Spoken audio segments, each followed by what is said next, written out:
Thank you so much for hanging out with us, for inviting us into your home, inviting us into your microchurch, wherever it is you're watching from. We're just grateful that you are here with us and that we can spend this time together.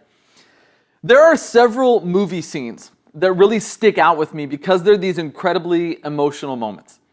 There's a lot of them that I have, but there's just a few, because I love movies, but there's a few that have stuck with me. One that I remember going all the way back to my childhood is in The Empire Strikes Back, when Han Solo gets frozen in carbonite. I'm a huge Star Wars fan, always have been. Han Solo, hands down, my favorite character. And so when he got frozen in carbonite, it was this incredibly powerful, emotional moment for me. In some ways, Empire Strikes Back, even though it's a great movie, still difficult for me to watch because of that moment. I can feel that moment every time I watch it, or even just when I think about it, even just talking about it now. Another scene that I love that's incredibly emotional, and this one's not sad, this one's more happy, is in the movie Infinity War, Avengers Infinity War. When the Avengers are battling Thanos' forces, they're out in the fields in Wakanda, and they're losing, and all of a sudden the Bifrost opens up, and Thor comes out. Thor is my favorite Avenger. I love Thor, and before he even comes out, his axe just begins swinging and it's cutting people down, and then he steps out and the axe flies into his hands, and it's the intense Avengers music, and he screams, "Bring me Thanos!" It's just this moment that, again, even now, I have goosebumps just thinking about it. Another one that's really sad, this one is almost crushing to me, is in Toy Story 3. When all the toys, they're at the dump and they're trying desperately to fight their way out, but there's this moment where they're all together and they're descending into the furnace that is in the center of this dump. And they get to the point where they realize there's no way for them to escape, there's no way for them to get out, and so they all kind of look at each other and they hold hands and they just descend into this furnace. Now, that's not the end of the movie, in case you haven't seen it, but if you've seen it, you know exactly what I'm talking about. And that scene just crushes me, because it's so powerful and it's so heartbreaking, and there's so much love and friendship between them. It's incredible. Another scene that is a really sad scene that gets to me is at the end of Guardians of the Galaxy 2, there is a funeral. And there's all these ships, it happens in space, there's all these ships, and they're shooting off fireworks, and they're playing this Cat Stevens song, Father and Son, and the Guardians are standing there, and they're watching this, and it's just, with the music, and with physically what you can see, just a powerful scene. And I love that scene. It's one of my favorite endings to a movie ever. Another scene that sticks out to me is the first probably 5 or 10 minutes of the movie Up. If you've ever seen that, it's another Pixar movie. And it tells the story of these it's a love story really between these two people, and it follows them all the way through their lives. And then one of them, the lady, ends up passing away. And so what's left is this kind of bitter old man. But the first few minutes of that movie, they're just you're like, oh my goodness, what am I watching? It goes on, it's a great movie, but the first few minutes are they're just emotional. And then the last one, another scene that really gets to me, is Return of the King. I'm a big Lord of the Rings fan, love Lord of the Rings. And there's a scene toward the end of that third movie, The Return of the King, when Sam and Frodo are climbing up the steps of Mount Doom to try to destroy the ring. And Frodo can't do it anymore, and Sam picks him up and carries him. And it's just, to me, this moment of love and of friendship and of sacrifice and service. And see, all of these scenes, and there's more scenes, but I didn't want to give any that would have been spoilers. So I tried to avoid any that would have been spoilers, because there's some other scenes that I think are really powerful, but they would spoil movies if you haven't seen them. But scenes like these, they just stick with me because there's something so powerful about the emotion of it. That it's not just when I watch these scenes, it's not just I'm watching the story, it's I can feel it. I can feel the emotion of what's happening and the words that are being spoken and the actions and the interactions between the characters. There's a scene like this from the life of Jesus. And it's a scene that in the same way that these movie scenes stick out to me, this one scene in particular from the life of Jesus really sticks out to me the same way, because I think it's incredibly emotionally powerful. That every time I read about this particular instance, every time I think about it, it brings me goosebumps because I can sense the emotion. We're going to take a look at it in Luke, the book of Luke, which is Luke's account of the life of Jesus. And what we're told is that in Luke chapter 22, Jesus is arrested, he's blindfolded, and he's beaten. His enemies want to get rid of him. They see him as a threat. They get one of his closest followers, one of the apostles, to sell him out. So they arrest him. They put him on trial. They physically beat him. When you get to Luke 23, there's an angry crowd that has gathered that is shouting for Jesus' death. They want him dead. They want him to die. And so they're screaming and shouting for it. Jesus is convicted to death, and ultimately he's led to a place called Golgotha, where he is crucified. He's literally hung. They put him up on these, sometimes they call it a cross or a tree, but they put him up and they put nails in between, like the bones on his arms for him to hang there. They put nails on his feet, and they hang him there between two other convicted criminals. And as Jesus is hanging there, there's a crowd of people that's gathered to watch him die. Crucifixion was really a way to torture somebody. It didn't kill him right away. What ultimately happened in crucifixion is you would suffocate, because you would get to the point where you couldn't lift your body up to breathe because you bled out so much and you were hanging there for so long that you would just die. And so people are there literally wanting Jesus to die, watching him die, cheering for his death. The guards, there's Roman guards around him that are responsible for this execution and these prisoners. They're making fun of him. They're mocking him. There's a sign that was put above him that was making fun of his claim that he was a king.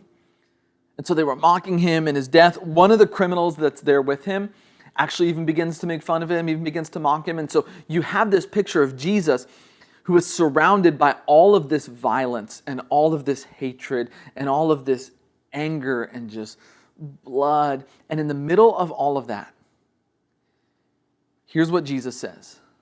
Luke 22:34. Jesus said, "Father, forgive them, for they do not know what they're doing." And every time I read this verse and I see this scene in my mind, there is so much to me emotion in the midst of all this. That again, you have Jesus who is surrounded by anger and by hatred and by violence and by screams, and everyone's making fun of him. And somehow in the middle of all that, he speaks these words of love and of grace and of forgiveness. We're in this series right now. This is the second week of it that we're calling Powerplay. What we're doing is we're looking at the early church. And one of the things that defined the early church, the church through its first few centuries, is that the early church had no political or social power at all. At all. It was this little movement within the Roman Empire that kept growing and growing and growing, but they had no authority. They had no influence. They didn't really have authority or influence in Jerusalem where they started. They didn't have any authority or influence really anywhere within the Roman Empire. But even without any kind of political or social power, the early church turned their world upside down. I mean, despite the fact that they faced persecution and opposition, they continued to grow and they continued to thrive. Eventually, the church overcame the Roman Empire. And when you get into the 300s, ultimately, the Roman Empire itself will convert to Christianity. Even though for like 300 years, Rome tried to stop Christianity. They couldn't. Christianity ultimately overcomes, the church ultimately overcomes the Roman Empire. And they did it with no social or political power at all. Now, even though they didn't have social or political power, they did have power. The Apostle Paul writes this to Timothy in 2 Timothy 1:7. He says, "For the Spirit of God," and Spirit means presence, it's God's presence. And in the New Testament, God's presence lives in his people and among his people. Right? When we place our life into Jesus, when we trust Jesus, his presence literally comes to live inside of us. And so Paul says, the Spirit, the presence that God gives us, does not make us timid, but it gives us power, love, and self-discipline. And so the early church may not have had any political or social power, but they did have power. Their power came from what God was doing inside of them. And so what we're wanting to do in this Powerplay series is we're wanting to look back at the early church and say, what was the power that they did use to turn their world upside down? What is it that God was doing in them specifically? What are the things that God was doing in them that led to their completely changing their world? Because what we want to do is we want to recover what it is that made the early church so dynamic. And we want to begin to live in the power that God gave the early church that they used to change their world. And we want to tap into that same power to begin to change our world and our families and our communities and our country and, like I said, our whole world. And today what we want to talk about is we want to talk about really the power of forgiveness. And I say power because I don't think forgiveness is natural. Forgiveness is not a natural response. Our natural response is revenge. That's our natural response. But to do what Jesus did in that story that we just looked at, to respond the way that Jesus did in the face of violence and of death and of so much hatred and anger, to respond to that with forgiveness takes power. In Acts 6, we're introduced to a man by the name of Stephen. And what we're told about Stephen is that Stephen is a leader in the early church. The book of Acts is a book that tells us about the origins and expansion of the early church. And so Stephen is a leader within the early church. And here's what we're told specifically about him in Acts 6:8. Now Stephen, a man full of God's grace and power, so God's working in Stephen, he's doing something in Stephen, he performed great wonders and signs among the people. So Stephen is this guy in the early church who's just doing great things. God is doing powerful things through him. Great stuff is happening. But because of that, Stephen also begins to face some opposition. Ultimately, he gets dragged before the Sanhedrin, which is the Jewish ruling council, because the Jewish ruling council there that's centered in Jerusalem, they begin to see the church as a threat to their traditional Judaism, to their values, to their power. They're trying to shut it down. So they drag Stephen before the Sanhedrin. And they kind of put him on trial. And you can read all about Stephen's trial in the book of Acts. I really encourage you to. His speech to the Sanhedrin is one of the boldest speeches I think I've ever read of anyone ever giving. But what Stephen does is he essentially walks them through all of Jewish history. He kind of walks them through their own history, the history that's recorded in the first part of the Bible called the Old Testament. And he talks about how as a people, we have always rejected God. God's tried to do things and we kept rejecting him. And then Stephen points out and he said, and we did it most recently in Jesus. That God came to earth in the person of Jesus and we rejected him by killing him. Now when Stephen says this, the Sanhedrin and the whole crowd is furious. And so they decide they're going to kill him. They end up dragging him off out of town where they're going to stone him to death. They're literally going to take rocks and throw rocks at him until he dies. And so that's the scene that's folding out. And Stephen he's just getting bombarded with rocks until he dies. And as that's happening, here's what Stephen says, Acts 7, 59 through 60. While they were stoning him, Stephen prayed. So he prayed. He didn't scream, he didn't shout, he didn't pick up rocks and throw them back. He prayed, Lord Jesus, receive my spirit. Then he fell on his knees and cried out, Lord, do not hold this sin against them. When he said this, he fell asleep. He died. Stephen's response, Lord, do not hold this sin against them. Does that sound familiar? See, Stephen's words at his death echo Jesus' words at his. Father, forgive them because they don't know what they're doing. Lord, do not hold this against them. See, the early church, the earliest followers of Jesus, people like Stephen, took imitating Jesus very seriously.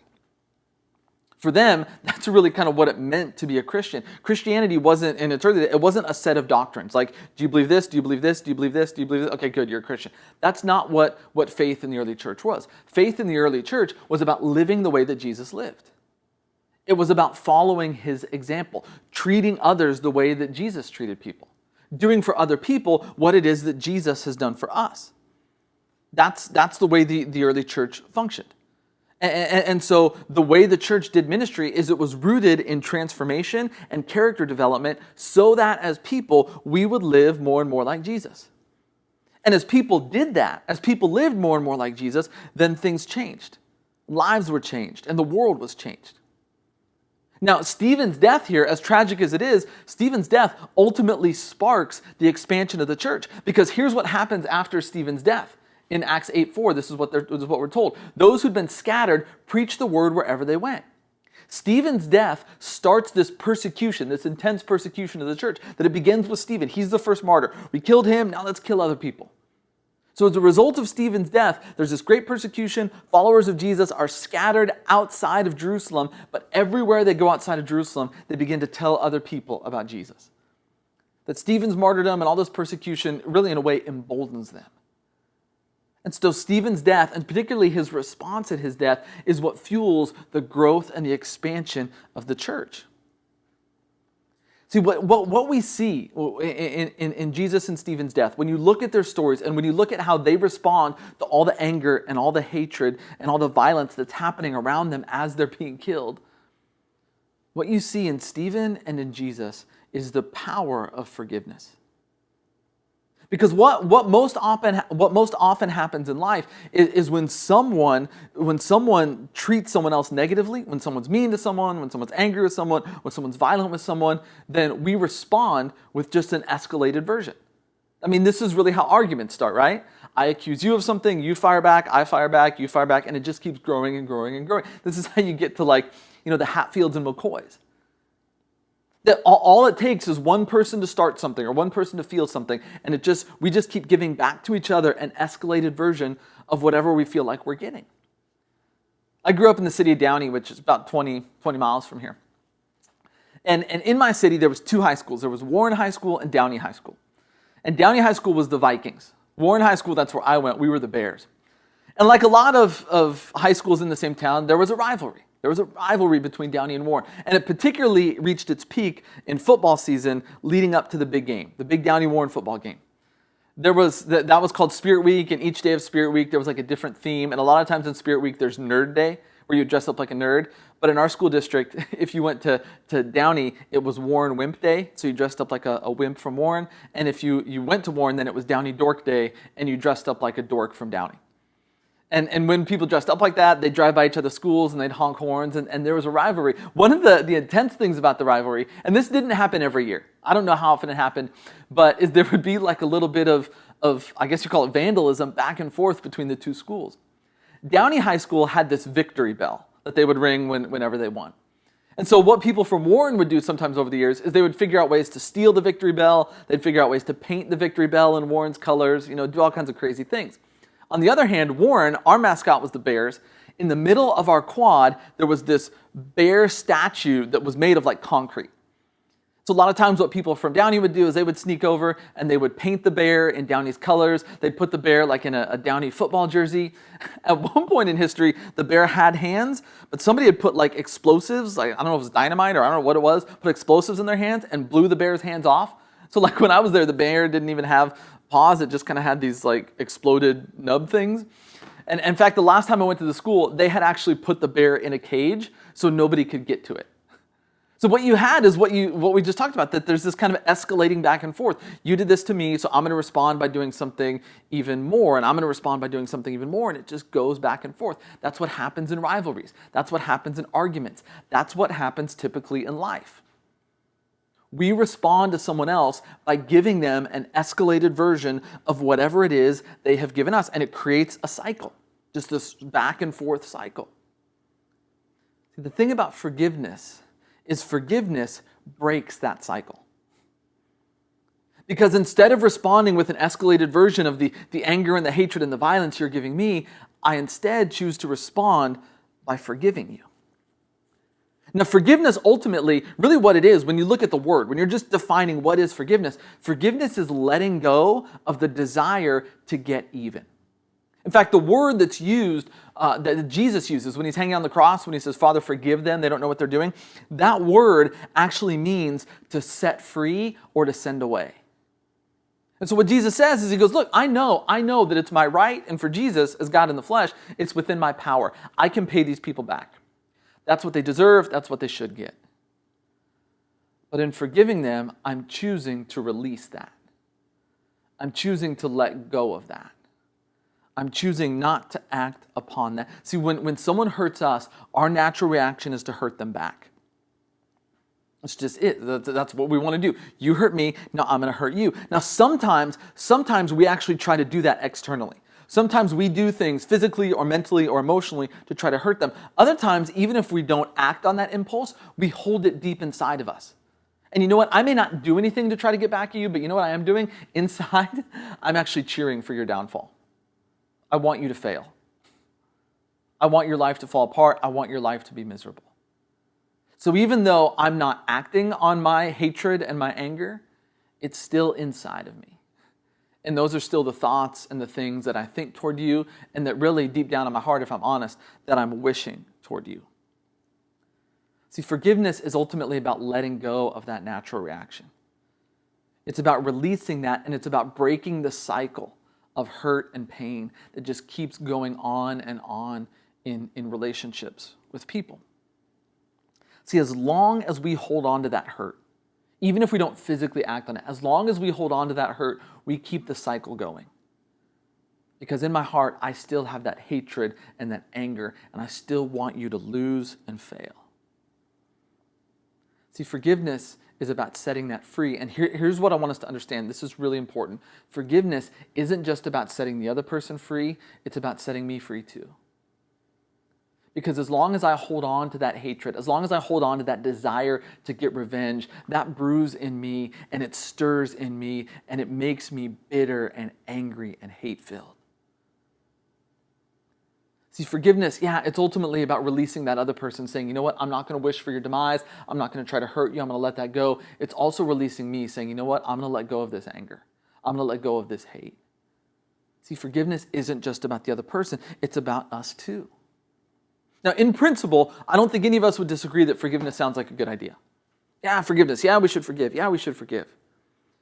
But really, when you think about when it actually comes to forgiving someone, we have two major objections to why we don't want to offer forgiveness.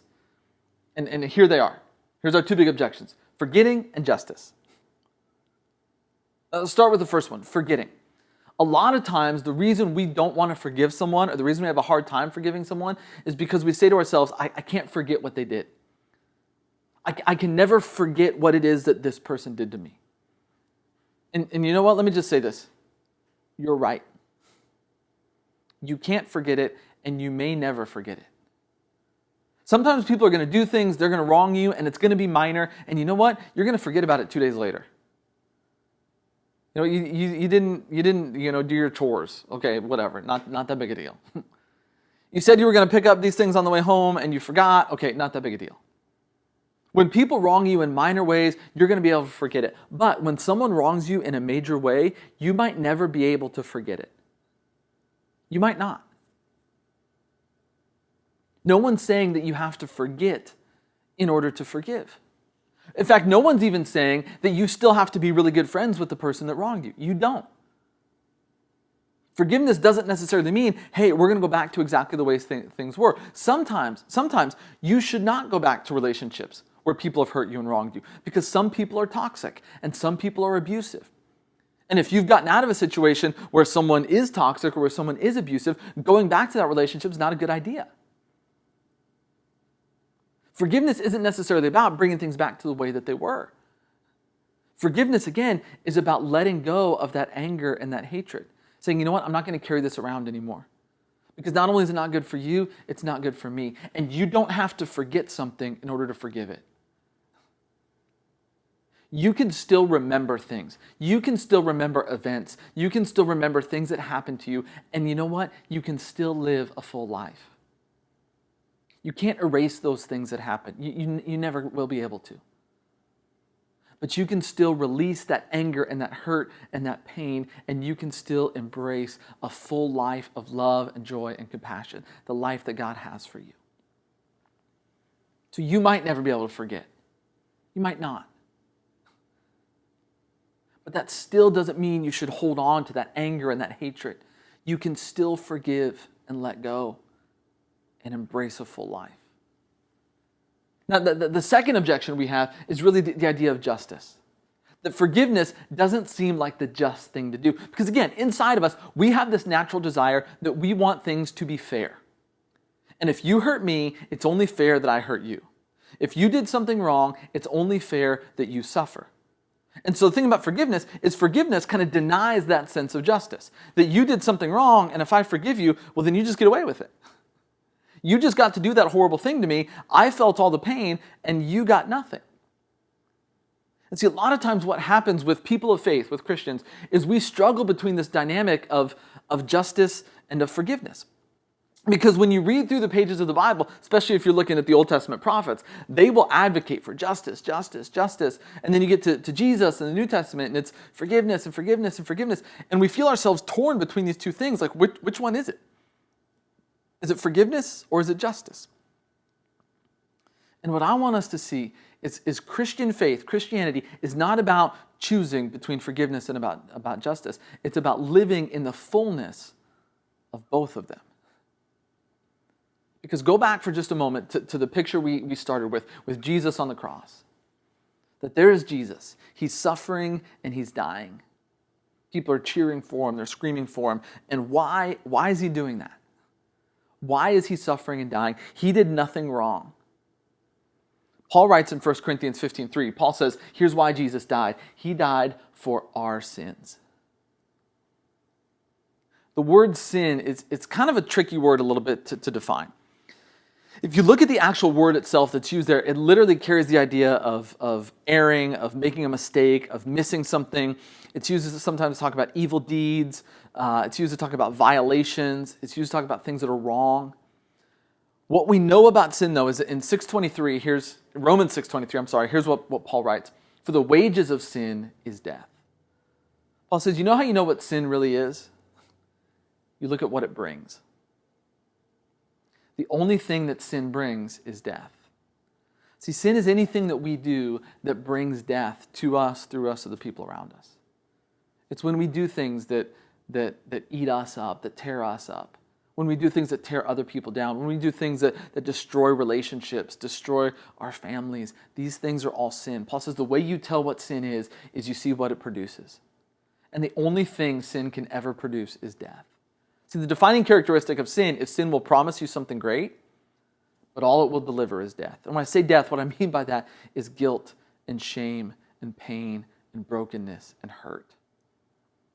And ultimately separation, isolation from others, from God. And again, go back to what Paul said a minute ago. Why did Jesus go to the cross? Why did Jesus die on the cross? For our sin. Not his. For ours. Jesus didn't deserve to be up there. Jesus went up there for our sake. And Jesus' death, understand this because this is important, Jesus' death was not about appeasing an angry God.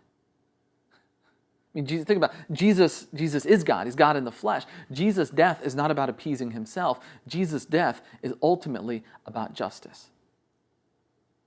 That we sinned. And sin always produces death. And so it has to. And so what Jesus does through his death is he takes that upon himself. He brings about justice because he pays that price. He pays that penalty. He pays that debt. So the cross, on one hand, is all about justice. It's all about, hey, there's sin, and sin produces death, and so here's the death. Instead of us, though, it's Jesus. So on the one hand, the cross is about justice, but on the other hand, the cross is all about forgiveness. Because what Jesus does is he takes that upon himself, and then remember what he says from the cross, Father, forgive them. They don't know what they're doing. And what he offers us is forgiveness. That because I brought justice upon myself, now what I'm offering to all of you, to all of us, is forgiveness. See, the cross of Jesus holds beautifully together the idea of justice and forgiveness. It's not about one or the other. It's about both. Justice and forgiveness are both Christian ideas. They're both Christian principles. We could honestly talk about justice forever, and we're not going to be able to do the idea of justice, really justice in the short time we have. But I want us to understand that the idea of pursuing justice in our world, it's not counter to forgiveness. Justice is a Christian principle. It's a Christian idea. Jesus lives his life in a just way. Paul advocates for justice. The biblical writers all advocate for justice. And when you talk about justice, there's even different kinds of justice. I mean, one of the ones that we talk a lot about now is the idea of social justice.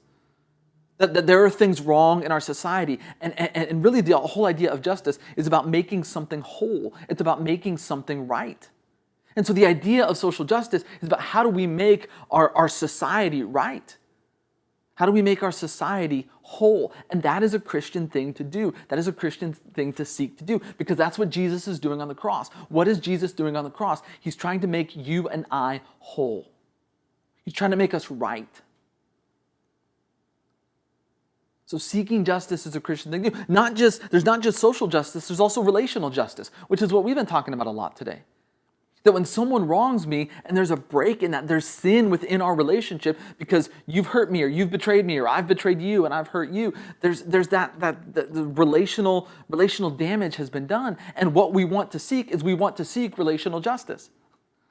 I want our relationship to be made right. I want our relationship, if it can be, if we're capable of it, to be healthy and to be whole. But to do that, there's a cost. There's a price that has to be paid. And to do that, one, I need to be able to forgive you, but two, you need to feel bad about it. You need to have some kind of remorse. You need to show me that you're going to change. And so seeking justice, whether it's social or whether it's relational, that is a good Christian thing to do. And forgiveness doesn't mean we take away the idea of justice. Sometimes when people do things wrong, there are legal consequences to pay. And forgiveness doesn't necessarily get you out of those legal consequences. Sometimes in relationships, when there's a wronging, forgiveness doesn't necessarily bring the relationship back to what it was. See, justice has consequences. Making things right, making things whole has consequences. And it's okay to seek that socially, relationally, individually. It's a Christian thing to do. But you can't seek justice at the expense of forgiveness.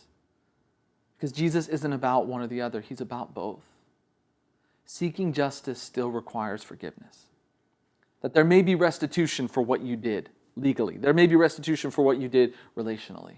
But either way, I still need to forgive you. I still need to forgive you for your sake and for mine. The Christian faith is about living in the fullness of both justice and forgiveness. The early Christians, they suffered a lot. We talked a lot last week about the on and off again persecution the early Christians faced really living in the Roman Empire. And I'm sure as they went through a lot of that persecution, and some of them died, and they watched their friends and family members die, I'm sure there was a lot of anger, and I'm sure there was a lot of pain, and I'm sure there was a lot of hurt. But what amazes me, what blows me away, is that throughout those early centuries, as much as the early Christians endured, they continued to respond with love and forgiveness. Bob Goff, he's a brilliant guy, he's a writer and a speaker and does all these crazy things. I once heard Bob Goff say, he said, "You're going to be a reaction to your life. So you might as well be a beautiful reaction." You and I, we are going to respond to the things that people do to us. We're going to respond to the environments that we're a part of. We're going to respond to the way people treat us. We're going to respond to the way society is. One way or another, all that stuff's going to affect us. We don't have any control over that. It's going to impact us. But what we do have control of is how does it impact us. We can get angry, and we can get upset, and we can get bitter, and we can respond with more hate and more violence. We can do all of that. But quite honestly, that's the easy response. Or we can respond the way that Jesus did. We can respond the way that Stephen did. In the midst of all of that, instead of saying we're going to react by escalating things, we can react by saying, you know what? I'm going to do for others what it is that God has forgiven and what God has done for me. And I'm going to forgive. Not because you deserve it, not because you earn it, but because this is the heart and character of God. And in the same way that He forgives me, I forgive you. That's how the early church lived. And that is how they turned their world upside down. I know for some of us, the idea of experiencing forgiveness is the idea of offering forgiveness. We can't even comprehend. Because there's so much hurt, there's so much anger, there's so much pain inside of us. We don't know how we would ever even start doing that. And so as I close, let me just say this. Forgiveness, our forgiveness of other people, it begins when we experience forgiveness ourselves. Sometimes we need to experience ourselves before we can give it to other people. Our ability to forgive one another starts with our receiving forgiveness from God. And I wish I could tell you that, hey, there's a trick to receiving forgiveness. There isn't. There's not. Forgiveness is a gift. You can't understand it. You can't rationalize it. you just accept it. You receive it. You'll never earn it, and it doesn't make sense. Maybe you're someone who, for a long time, you struggled with forgiveness. But maybe today you're like, you know what? I need to take that step. I need to experience that forgiveness so I can forgive others. If you want to do that, or if you're just feeling like, man, I need to respond to something. I want to talk to someone. I want to share with someone. I want to pray with someone. I want to encourage you to do something. We're going to put a number up here. And I just want you to text your name to this number. And you'll just text your name to this number. And what will happen is at some point early this week, one of our staff members will call you back. And we'll just be able to talk with you and pray with you and share with you more about what it means to receive forgiveness and take that first step of faith so that then we can turn around and live as forgiving people. So if you're sitting there thinking, man, I want to take a step. I want to do something. I feel like I need to respond. I just don't know what to do. Text your name here to this number. And let us get in touch with you this week and help you take that next step. Let me pray. God, I thank you so much for your love for us. Thank you for everything you've given to us. I thank you that you are a God that forgives. That you ultimately went to the cross to bring both justice and forgiveness. And you died and you rose again so that we could be made whole, so that we could be made right. And Father, I pray that forgiveness that you give to us, that we would let it flow through us to others. That we would live, especially in the environment that we find ourselves in now, God, that we would live as forgiving people.